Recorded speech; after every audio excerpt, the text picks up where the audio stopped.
평소랑 같이 운동을 끝내고 집에 가고 있었어요. 마침 물티슈가 떨어져서 마트에 들렀죠. 근데 내 머릿속에서 잠깐, 오늘이 무슨 요일이었더라? 금요일?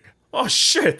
젤다의 전설 꿈꾸는 섬이 나오는 날이잖아. 좋아, 진정해. 뭐 기대하던 게임 나오는 게 하루 이틀도 아니고 이성적으로 판단해야지. 그러니까 역같은 청소도구 다시 갖다 놓고 제로 콜라나 쓸어 담으라고. 그래요, 클래식한 젤다가 돌아왔습니다. 처음 이 게임을 시작하면 거대한 불친절함을 느끼게 됩니다. 방패 하나 만든 채 해안가를 뒤져서 검을 찾아야 하고 구멍 하나를 뛰어넘기 위해 던전을 클리어해야 했죠. 그렇게 던전을 하나둘씩 클리어하며 장비들을 언락하기 시작하면 점점 더 자유로운 행동들이 가능해지는 거예요. 몬스터를 상대하는 것도 마찬가지예요. 초반에 전기선인장 비스무리하게 생긴 놈을 상대하려면 마법의 가루를 뿌려서 머저리로 만드는 것 외에는 방법이 없는데, 나중엔 후크로 기절시켜서 수장시켜버리는 방법도 추가되죠. 어떤 속성으로 공격해야 딜이 더 들어간다든지 하는 단순한 공략과는 다른 거예요. 장비 하나를 언락할 때마다 대응법이 하나씩 추가되고 점점 자유로운 플레이가 가능해지는 겁니다. 맵 이동 하나를 놓고 봅시다. 시스템 메시지로 어떤 지역이 언락되었습니다 하는 것과 이번에 갈고리를 얻었는데 저번에 봤던 나무 밑둥에 걸면 저쪽으로 건너갈 수 있지 않을까? 라는 느낌은 전혀 다른 거예요. 낚시를 봐도 그래요. 몇 센치 이상의 물고기를 잡으면 뭘 드립니다.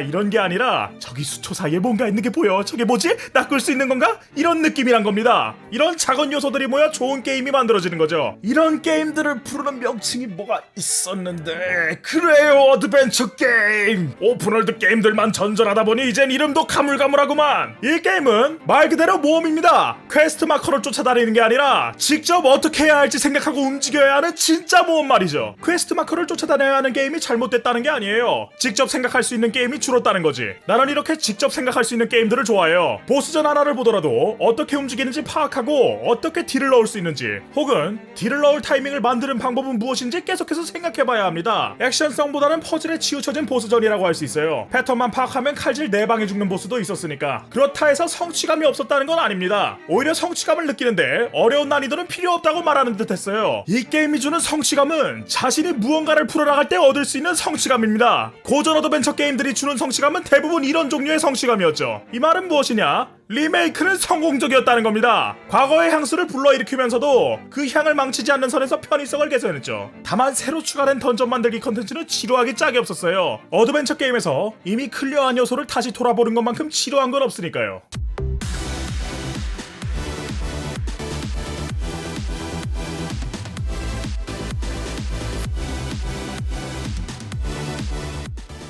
제 리뷰는 구독자 여러분들의 시청, 그리고 돈을 효율적으로 버릴 줄 아는 아래와 같은 분들의 후원으로 만들어집니다.